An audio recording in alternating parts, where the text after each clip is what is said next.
going on? Episode 2 of Gender Clash. How are you, babe? Hello, how are you? I'm very good. I feel so disconnected from you. I know. We're 20 feet away from each other on different levels. It's crazy stuff. So we had a fun first episode. And I think so.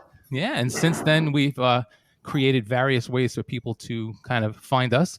Of course, if you're listening to this, you found the Podbean site. It's genderclash.podbean.com. But we're also on Spotify. We're on Apple Podcasts. We're on Google. There was one other one too, but we're on all the major ones. We have a website called genderclashpodcast.com, but all it does is kind of drag you to the podcast site anyway. You can find us on IG, YouTube, and Twitter. And we need your topics. So we've got a few, but there's nothing like having topics from people who really want to hear some discussion on them. We have a Gender Clash discussion page on group on Facebook. The page is the page. It's kind of a way for us to get information to you and you respond, but a group is a little different. So if you like look at a celebrity has their own page and then there's a group dedicated to it where people talk about it and it's just for that. That's kind of what we have on this. So please put your topics out there. Let us know what you want to hear. Fun, whether it's something you're arguing with your significant other about, anything. We want to be able to give our opinions, not advice, but opinions. Yes, we are here to entertain you, and we're as successful as you allow us to be. So there you go. Look at you, you're a natural marketing expert. Look at you. Natural. Okay, so I think what we're going to do is we're going to go with like 3 topics, make it like a half hour, and then just we'll save any other topics we have for the next one, and hopefully we'll get some other topics from people as we go. Just to give people just like a little background as to how we do this, we don't discuss the topics before we discuss it here. We just know what the topic is about. So so people don't think that we're actually like reading from our scripted notes or anything like that. Yeah, this is completely ad-libbing. We just know what the topic is. That's it. Right. The other thing I wanted to point out is that now I lost my train of thought. I'm sorry, babe. That's okay.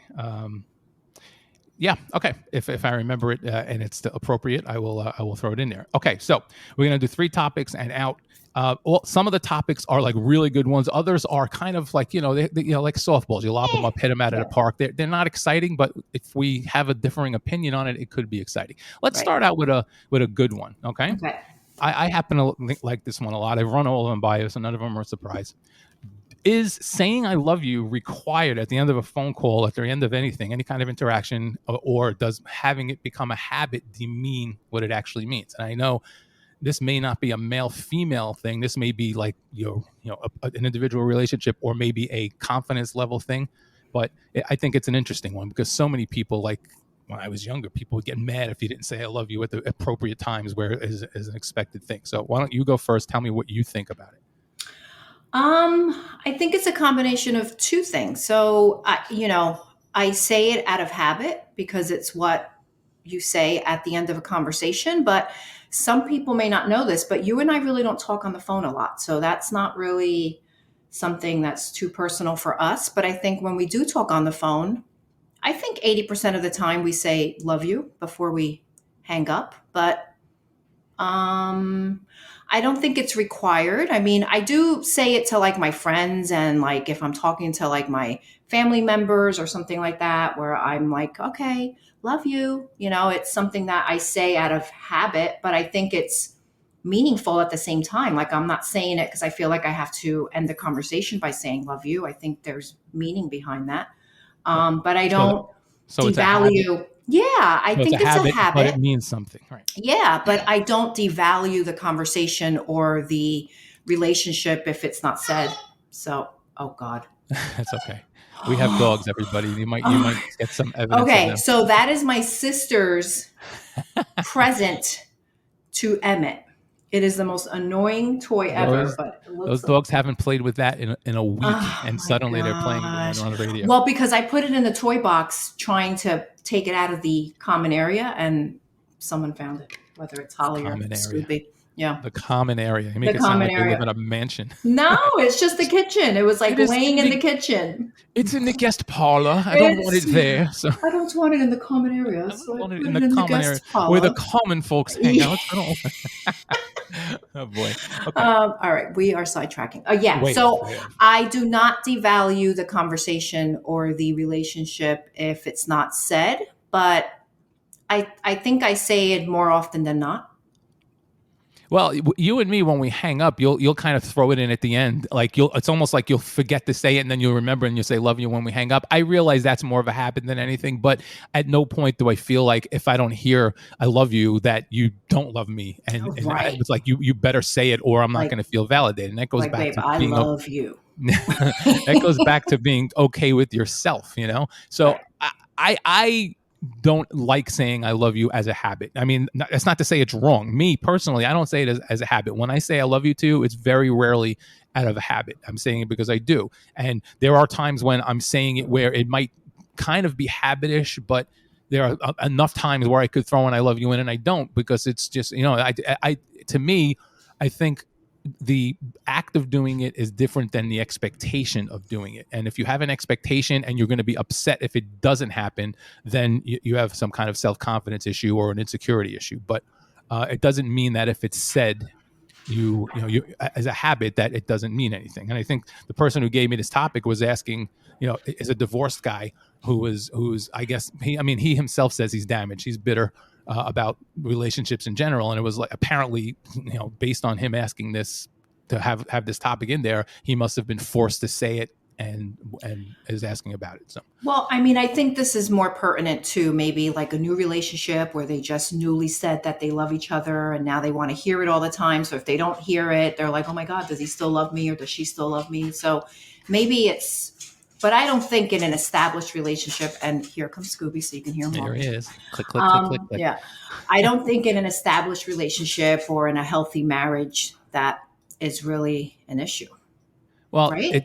issue or no issue, I think the spirit of the question is whether it should be required or not required. So, I you say know, it shouldn't because I think it's something that's understood.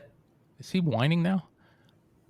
I think he sees the guy in the backyard. I don't know. Oh, okay. I'll edit Yeah. this part out. Edit, Yeah. edit, Yeah. edit. Edit, edit, edit. Yeah. I, Um, God, oh, oh boy. Jesus Christ. All right. Maybe I should put them upstairs. So maybe we should All right, I'll pause. pause it. Yep, that's Okay. fine. All right. Hold on. Okay. Yeah. So I don't think it should be a habit, and I don't think it should. I don't Required, think. not habit. My bad. I meant that. It Oh, shouldn't be required. Is what I meant to say. okay. It should not be required, and I don't think people should not feel loved if it's not said at the end of at the end of a conversation. But that's just my own personal feeling. But I think I feel that way because I'm in a very secure marriage where I don't not think that you don't love me if you don't say it. But I can see how some people may find it an issue if they're in an insecure marriage, relationship, whatever. So Yeah, I think, yeah. that's kind of the direction I'm going with it. Is that if Hmm. you feel okay with yourself and you know your partner, because I'll use you as a great example. You are not an overly affectionate person. You are not going to I show. am No, no, with I the know. Towards me, dogs. yeah, right. Towards me, you're not an overly affectionate person. But if I have enough confidence, and I do, if I have enough confidence to look for signs where the actions speak louder than words, type of thing, then I'm fine, and I don't ever have to worry about it. Because with little things I pick up on with you, you're never going to be the reach over and pat me on the hand or just come up and give me a hug and tell you love me. But if I mention something in passing that I like, boom, it's there. It's there at one point somewhere. So all these little things that Right. you do to show that you pay attention and you love me, and that's fine. But not everybody can deal with that. If you need to hear the words, I can understand making it like, you better tell me you love me before you hang up. But in my opinion, that's not healthy. That is an insecurity thing where you need some kind of validation. And I feel, if we're going to drag this into the man versus woman thing, I think women, when we're younger anyway, women are more on that side of having to hear that stuff than men are. And I think it once it becomes a requirement and the guy has to say it, it becomes a hassle and the guy gets annoyed. At least in my experience, when I was younger, it was annoying to have to do it and get a hard time and argue after you hang up and you didn't say it.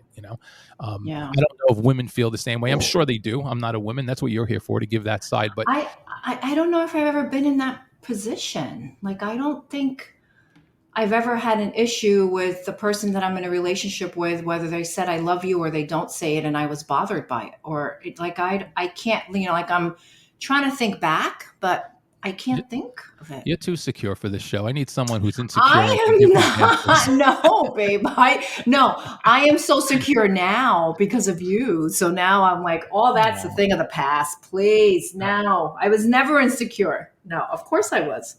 Right, but Still if you've am. never even had to fight with someone because you didn't say "I love you" at the end of a call, then I how can't suited are you for think this show, babe? I can't think of a time that I had to do that, but maybe I'm just having selective memory. Like I don't know. I don't know. Maybe. But I have definitely been in very insecure relationships. Like this is the most secure relationship that I've ever been in my life. So I don't ever think that I'm not insecure. I'm very insecure, but you don't bring that out in me, Well, thank God for that. babe. All right. Well, I think we've kind of answered that as well as we can. Let's get Yeah. to this one. This is one I mentioned to you earlier when we were talking about topics. I think on its surface, it's kind of blah. Who cares? But I think we can make it a good one. Okay. As I stumble all over my words. Okay. Joint checking accounts or separate checking accounts. Mm, And I think a lot of this is going to be based on the situation of the relationship. But let's for a second assume that everybody had similar means. Some couples throw everything into one account and then they got to fight over who wants to take it out for personal reasons? Or is it better to have a joint account for your bills and separate accounts for yourselves? As long as everything's paid, does the person have any right to tell you what you spend your money on? So I don't know if this is a man versus woman thing as much as a situational thing, but I think we can make this one fun. okay. So I'm just going to speak for our personal thing. So we have a checking account where we put money in there every 2 weeks, and that's for all of our bills, right? And then we have our own personal accounts. So, I think if two people are working, then they don't have a right to say what they spend their money on, just as long as they're putting in their weight and putting in the money that belongs in the joint checking account for the bills. Now, if only one person's working and and the other person is spending like crazy, then yeah, I think they should be accountable and be told, listen, you got to slow down or you have to cut back. But I think if both people are working and if the household bills are being paid, then I think it's okay to have separate accounts. Was that the question? Well, it is. It is. From Okay. my point of view, I'm gonna take this more to a man and woman level. Not so. I guess it's not really man or woman. No, I It's think it's financial personality. security too, right? I Well, it's mean, it's personality type versus not other personality type. So it could be kind either of one. like machismo, It like could he be needs right. It to could be the control all that. Okay. yeah, or the woman wants everything. It could be either one. So this may not be a gender clash. Look at throwing the Well, title. It I may do be a have gender something to clash. mention on this though, Yeah, too. go ahead. Yeah. Go for it. So on the show that I get some of these topics from, or that I see some of these topics, the one question was, should a couple split the bills when one of them makes double of what the other makes? And obviously they use the man making double of what the woman makes. Should they split the bills evenly? And that was a question. And I mean, I think they should, just as long as the other person isn't hurting, right? I mean, I I don't know. Like and there was like a lot of women that was like, absolutely not. If my husband makes double or triple of what I make, I shouldn't contribute to any of the household bills. That's I insane. I think. Well, let me go back to the checking accounts thing first. I think in all situations, just my opinion, not because I'm a guy, but in my opinion, you have to get your bills and your household stuff taken care of first. If you have disposable income after that, or minimal, maximum, whatever how much you have, then I think that you make sure that your account, that you should have a joint account if you're married. I think your joint account should have all of that stuff, and then anything you have in your account is yours. If you happen not to have extra money, great, then too bad. If you happen to have extra money, I don't think there's anyone, including your spouse, who should tell you what you should spend that money on. Again, No. provided money's put away for everything that's needed and you're not struggling. Now, if we were struggling to pay bills and I'm out there throwing money on on gambling sites to try and win some money, or if I'm going out with my friends and spending money, that's a problem. But Mm-hmm. but I do think people should have a joint account and then have their own accounts. Your paycheck should go to your own account, and you should put some money into a joint account for your bills. bills. I cannot speak for everybody. I can't speak for people who are, super rich in that class where money doesn't matter. I also can't speak for people who are struggling week to week and how they do it. But in general, I think if you have expendable income, it's yours and it should be yours. That's just an opinion.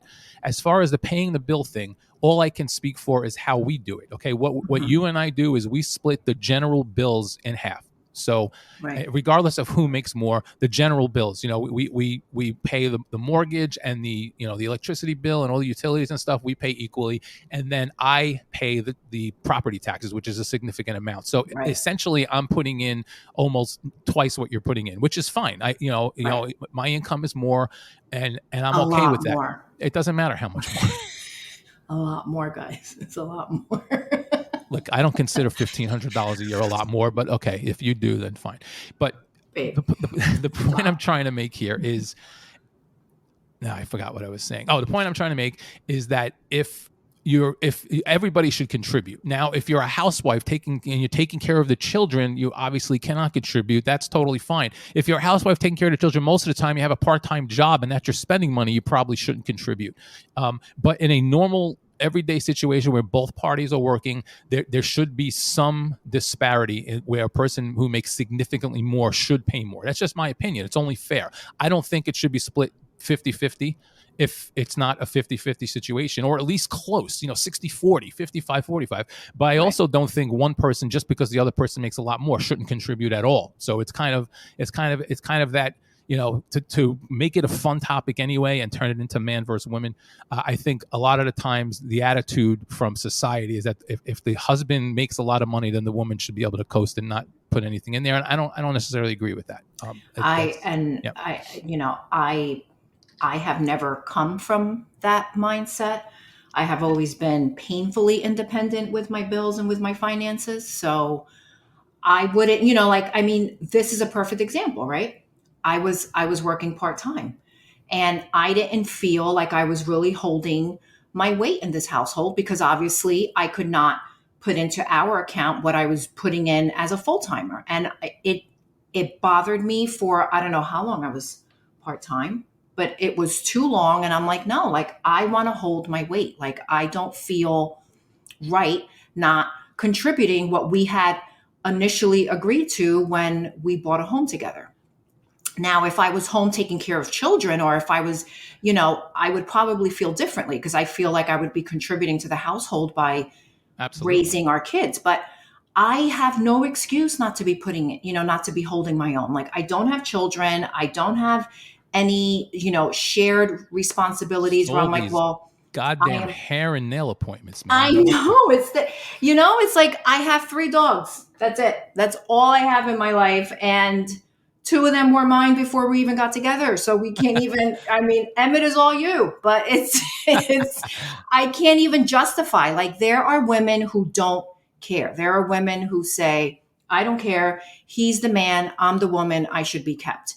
And that's just not my mentality. I'm not going to judge people for thinking that way. That's not how I think. That's not how I was raised.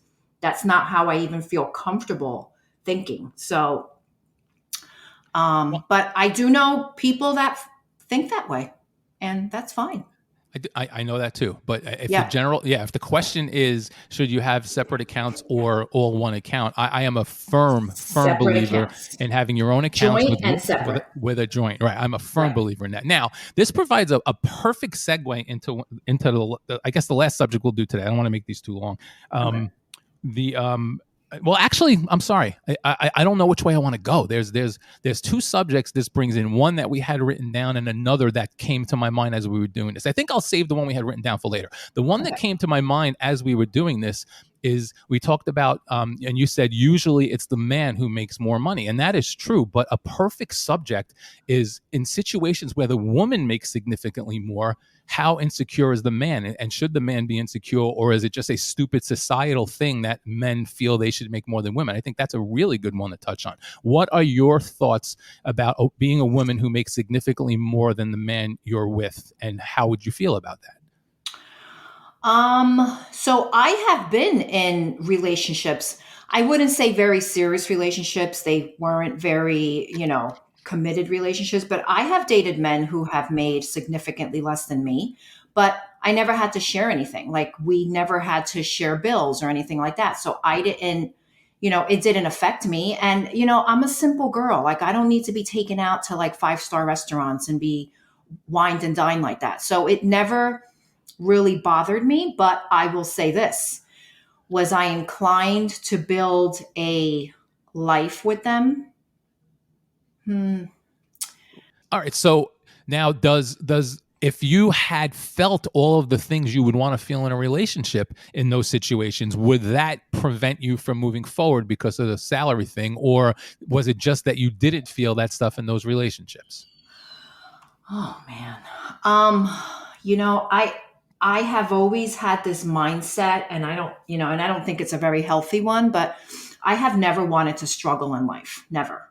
Never wanted to, you know, not, just like struggle. So if I felt like I was going to be joining a life with somebody who I would have to struggle, or I would have to put in more than what that other person was doing, then yes, I would shy away. And okay, so this is a perfect example. My very first long-term relationship, I left it because that person was not motivated to do anything. And once I finished nursing school, he literally said these words, and I hope he listens, which he probably won't, but I hope he listens to this. He said, "Oh, I don't have to work. You make great money as a nurse now." And that was the end of it all. I said, "Oh no, buddy. No, no, no. Daddy didn't raise no fool.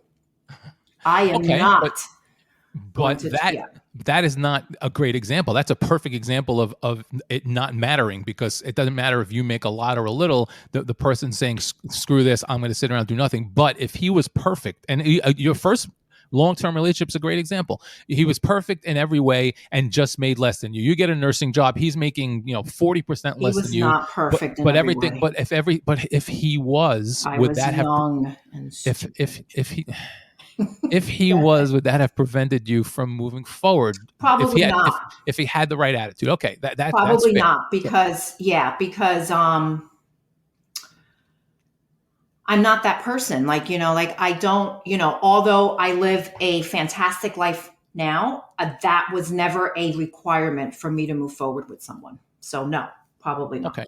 Let's take it one step further before I give my side, because in this case, it comes from a completely different angle. Is the man insecure if the woman makes more? That's a completely different angle than that. So, but to take it one step further, okay, so you've answered the question. You are going to be okay with it as long as his attitude is correct and he's not expecting anything and he's Yeah, doing and the he's best he like could. doing his best, right? Right. And you have those feelings. That's one thing. But now, before you get married and before you actually make this permanent, something comes up work-wise or family-wise where you have to travel and he doesn't have the money to do it. And you now either have to say, all right, well, you're not going, or you have to foot the bill. Does that become a problem for you? Or because he is giving his best and you love him and all of that stuff is there, you say, okay, fine, I can afford it. Let's go. I'll pay for you. Does that become a problem for you? No, personally, no. I would do it just because this is my partner in life. I love him. I want to share this experience with him, and money was never a driving factor for me. So I would if I had the money, and if I wasn't going to like not pay my car note for 1 month or struggle to pay my car note because I had to pay for his way, no, I would do it. I would do it. There you go. And that's the question. If you weren't struggling, you had the money, would it affect your opinion of the relationship? If all other things were there, would that affect your opinion? No. Okay. That's fair. No. And that's fair. That's very admirable. I think it makes you a little bit of a boring host on this show, but no, I'm kidding. I would love to have You someone wouldn't marry me if I thought any No, that different. is true. But I think so this is going to be fun either way. But I think if we want to like get people motivated, I need someone who's completely insecure and like this is the why we opposite need end of to the go world. live eventually, so need people someone can on have, there. yeah. We need a third party who's not so secure, who, like the We need crazy somebody person. who's shallow and very insecure. And yes, we do. If there's Who is any that? if there's any shallow or insecure people out there, please come on as a guest. We invite you. And if you And know now you're we shallow, can't invite anybody because they're going to think they're the shallow, insecure people. I'm not going. No. I'm not inviting a single person. They are going to invite themselves, and then I'll be happy. And then we'll be the judge afterwards. Okay, man's point of view on a woman who is making significantly more money. this is completely chauvinistic. There's no other way to look at it. Completely chauvinistic. I personally would feel uncomfortable at first. I think I might get used to it, but I come from an era, and the era now is completely different. I think a lot of the younger kids, like the millennials, probably don't care about who makes more and whatever else. I am from that one of the last generations that really had the chivalrous thing where the man should pay and whatever else. I would probably be a little uncomfortable with that if there were things I couldn't afford and I had to rely on my significant other or wife to be the person. And that's strictly a psychological feeling. It is not based on any reality like some of these things where, that, and I'm kind of being the person I say you shouldn't be right now. That's an insecurity thing. That is a machismo thing. I would probably be a little uncomfortable with that, or maybe a lot uncomfortable at first, depending. Now, if I made $500,000 a year and she made $750 a year, I don't think I'd be that uncomfortable. I could pay my way. But if I'm making $65,000 or $70,000 a year and I'm getting by, and she's making $250 and can do whatever the hell she wants, and she's dragging me along because she wants me there and she's paying for everything, I'd probably have a problem with it. I would be uncomfortable, to be honest. Totally. I mean, I think it's a personality thing. I think it's a values thing, because there are men that'll be like, heck yeah, let her support find me a fat, fat PHAT. Find me a fat chick with find some me money. a sugar mama. Heck yeah. Yeah. So I think it's a values thing. I think it's a personality thing. And I think it's where you are in life, right? So if you're young and you don't care, then that's fine. Or if you just weren't raised to have certain values or morals, not to say that those values or morals are right. I'm just saying that that's just how society has set things up, right? Because that's just how it is. Like, men are supposed to make more money. Men are supposed to be the breadwinner, the supporters, the head of household. Like, that's what society tells us. Yeah. But I will say this is that if I was with somebody who I made a lot more than them, and if we had children, and if he was staying home with the children, he was putting his weight in, that would be priceless to me, because that's another thing that I would never want to have children and have to put them into daycare or have somebody else raise them. So if he was staying home with children, then he was doing something that's so invaluable. So I would be okay with it. Like the Mr. Mom thing. And that's Yes. funny because, that's Yes. funny because they don't make movies strictly about women staying home to take care of the kids, because that is the societal Right. expectation or the standard. But they went and made a movie in particular, specifically about a stay-at-home dad who didn't have a job and took care of the kids. And that is a great kind of example of how society thinks. They had to make a movie about it because it's so different. And I don't know if that movie helped the perception or made it worse because they put a magnifying glass on it, And for those of you who are super young, there was a movie in the, I want to say early 80s called Mr. Mom. Mr. Mom, right. Yeah, Michael Keaton was and it was more of a comedy dad. too. So like they made it like funny. Like they didn't make, I don't think that men should be put down for being stay-at-home dads. Like, that's a very tough job, and you're doing something you can't put money on that if like one parent is able to stay home with their children, because I see so many people struggling where they have to put their kids into daycare or have babysitters, and so that's tough too. So I think society has pretty much branded us and has told us how to think and how to live our lives, and what role to play. Yeah. And that's exactly what I was about to say. Is one of our final thoughts is that if you have a relationship where you're on the outside looking in, and a woman's a stay-at-home mom, she takes care of the kids, does the house stuff, she doesn't have a job, the man is out earning, that is so typical and expected, nobody thinks. But if it's the exact same thing and the dad stays at home while the woman's working, the dad does the same thing, cleans, takes care of the kids, does everything, only the roles are reversed. It's looked on as if the man is lazy and making the woman support him. And I actually have a friend who's like that. He moved out to Vegas. He got married. His wife is a nurse and makes really good money. And he ended up quitting his job to raise the kids. And our friends tear him apart like he's living off his wife. But if it was the reverse situation, no one would blink an eye. So my ex, the same guy who said, "Oh, I don't have to work. You are a nurse and you make good money." He was Mr. Mom. His wife is a nurse. She was working, and he stayed home with the kids for quite some time. So I mean, it works. And I think if we would have stayed together and if that was the setup that we had, I think I would have been totally okay with that. I think he screwed it up by saying that. Oh, well, you make Right. more But money now, so I don't have to work. I'm like, right. what? It also points to an attitude that I want to be taken care of. And that's a Yeah. bit like I want to be taken care of. And I guess, in the situation, I will accept being taken care of, two completely different things. Yep. And I said, I'm not the one.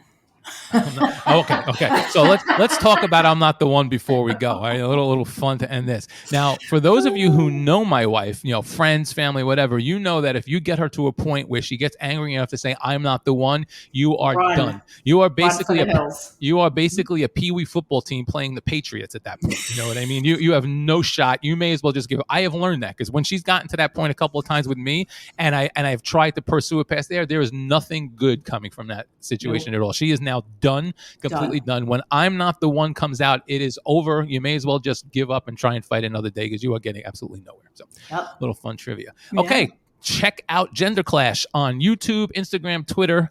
And although I'll be honest, the YouTube stuff is really just the same podcast stuff. There's no video stuff there. We will be working on live shows. We'll be working on videos at some point. But YouTube is the same thing here. If you want to listen on YouTube instead of going somewhere else, we're on Spotify, we're on Apple Podcasts, we're on all of them now. And then there's the Gender Clash discussion page that is attached to the discussion group. Sorry, that is attached to the page. So from the page, go join the group. Discuss to the Facebook page. Yes, the Facebook page. Yeah, as I didn't realize this till recently. When a page is the actual business or the actual person. So if I was a superstar and I made a page, that's my official page. If my fans want to create a page about me, it's called a group, and then you have a group. Yeah, I didn't know that. So what we did was because Gender Clash is made up of two huge media stars. This is our page, and then that was a joke. Yes. And then the discussion group is a group that people can go in, and it's attached to the page. So. Go in that page. We will interact and talk to you. We would love, and I really mean this, we would love some topics from people, whether it's you want us to discuss it on the air or you want us to get into an argument on Facebook. I don't care. I'll do whichever one. But we need can sleep in separate bedrooms if we have to for one night if we get into a big enough fight. Would not be the first time either. So just don't make me say I'm not the one. No. I'm shutting the microphone off when that happens. Okay, we'll see you all next time. Thanks so much for listening in.